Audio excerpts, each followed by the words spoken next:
I not only feel my glutes a lot more, I've grown them a lot more. They're the biggest they've ever been with using the least amount of weight I've ever done. Like even on this stair climber, my focus is pushing up through the glutes. Even when I'm walking on the treadmill on incline, I'm thinking about pushing through my glutes and no other muscle. I'm constantly mind-muscle connection training, and I think that is a huge reason why I've seen so much glute growth as well. It is because I've been training intentional. I've been treating every rep as if it's my last rep, and I've been training the burn till failure every single set. Training the burn till failure is so important to see the results I'm talking about. You can't go into an exercise with the mentality of, oh, I just have to do it because I have to do it and I have to get it over with. You have to be so intentional in each set. You can't be thinking about what you're going to eat after the gym. You can't be thinking that you're tired. You just need to be focusing on the glutes and only the glutes during each and every rep. And I just know that's why I see so much glute growth in the past month. One of the biggest things I made to grow my glutes that made probably the biggest difference was starting all over. And that means I started all over with no weight. This allowed me to really take advantage of not having a weight to worry about. So it allowed me to really get down the form, mind-muscle connection, and allowed me to build those neural pathways so that when I did add weight again, I was able to contract my glutes to its full potential and really build up a muscle. Another thing that is so important for glute growth is following a well planned out and strategized fitness plan. That is so important for the glutes to grow in the right way. And a right periodization plan will do that really well. Without the building blocks, you won't be able to get to where you want to go. And if you don't know what the building blocks are, then it'll make it really difficult for you. So I'm going to start out with glute bridges. Glute bridges are so important because it activates your glutes, and activation is so important. It makes the biggest difference in feeling the glutes. So make sure to do these before any of the big movements. That way when you go into the big movements, you feel the muscle working even more. So for glute bridges, I always make sure to use a glute band. That way when I go into them, it trains me to push out my knees. Pushing out your knees for any of these exercises will activate the glutes more. You want to contract the glutes first before you go up and before you do anything.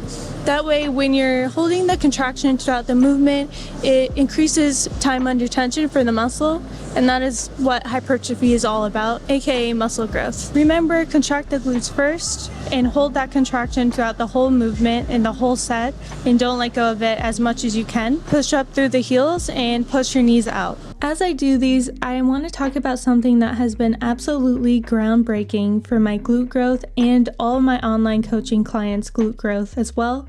Part of the reason why my online coaching is doing really well right now is because of the strategy that I use that no other girl has talked about in their videos, at least that I heard. And part of that strategy is holding that contraction for the entirety of the movement.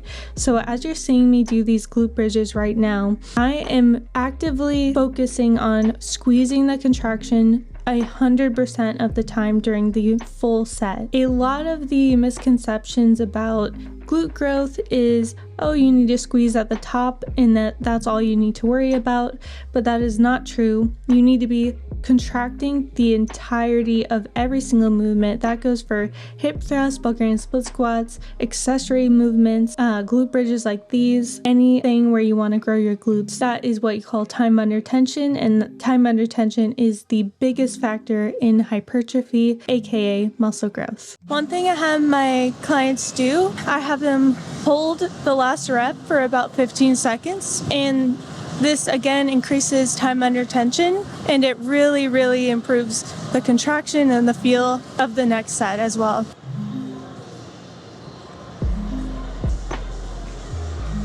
If I were to choose one exercise, it would be Bulgarian split squats for the glutes. It is the movement that is also hardest for people to feel at first, but once you start feeling it, you are gonna see so much glute growth. It is crazy. When you go down this movement, you're pretending as if you're trying to stretch the glute as much as you possibly can when you go down.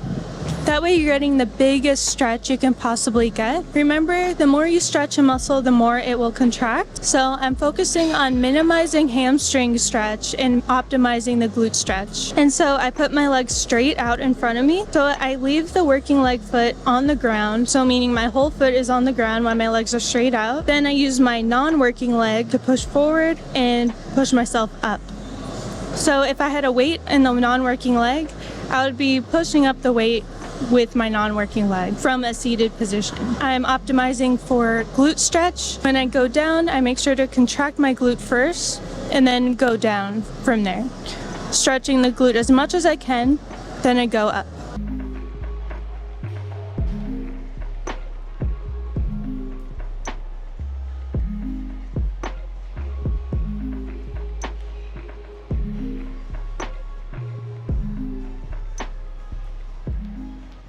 If I'm not feeling the Bulgarian split squats, I will go into single leg RDLs for the same working glute, and it really helps kickstart the feeling of feeling the glute working, and it really makes a huge difference. This is probably the biggest reason why I started feeling the Bulgarian split squats was because of doing the single leg RDLs between them, because before when I was doing the regular Bulgarian split squats, I was not feeling it in the glutes at all. Now that I've started doing the RDLs directly after the Bulgarian split squats, I have never felt Bulgarian split squats so much. It has really taken off since I started adding in the single leg RDLs directly after them every time.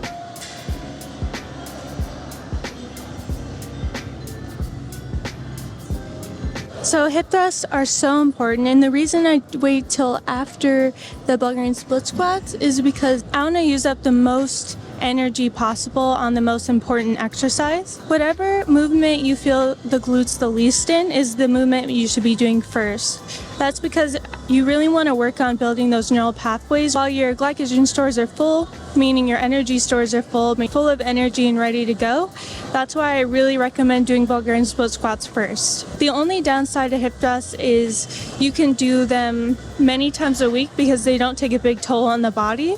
So you have to do more of them to get the same effect as you would for Bulgarian split squats. So for these, it's pretty self-explanatory. You just want to line up your feet, push out your knees. Again, I have the glute band here again. It's very important to use a glute band. That way you practice pushing out your knees when you go up and as you go down. And also, as you're going up, you want to do an explosive movement. So you want to be very explosive on the way up and slow and controlled on the way down, as much as it takes for you to start feeling the glutes working.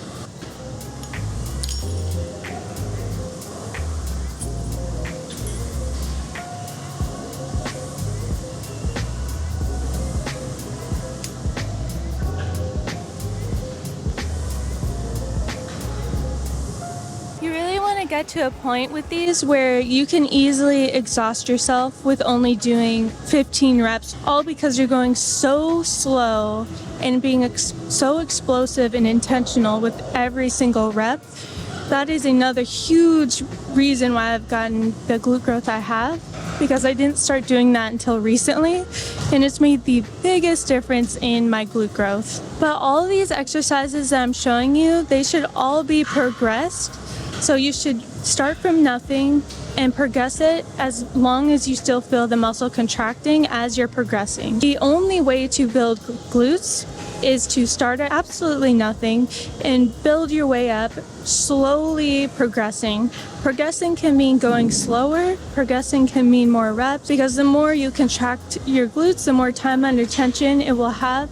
And ultimately, again, time under tension is everything. So the more time under tension you can do under a lot of weight is going to result in you having a lot of glutes. If you want that shelf TikTok girl glute shelf, that's what you're going to have to do.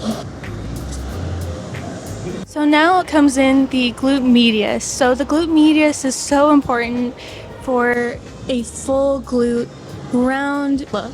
The glute medius is the muscle on top of the glutes, and it is definitely part of the glutes, but it is not the glute maximus, it's the glute medius.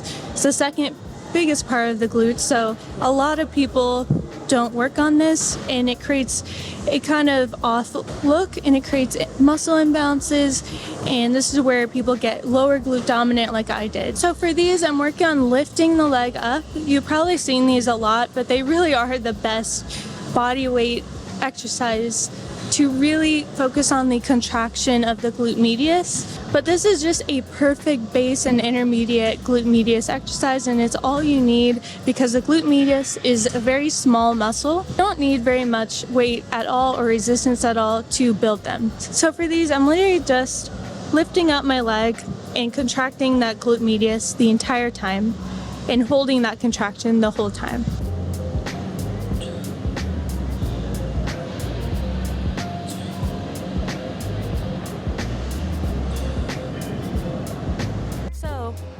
I usually have my clients do as many reps as possible as they can do for those, but it makes the glute medius burn the most out of any glute medius exercise, and it is just the best one to do. And it has completely changed the way my glutes look because I've grown my glute medius.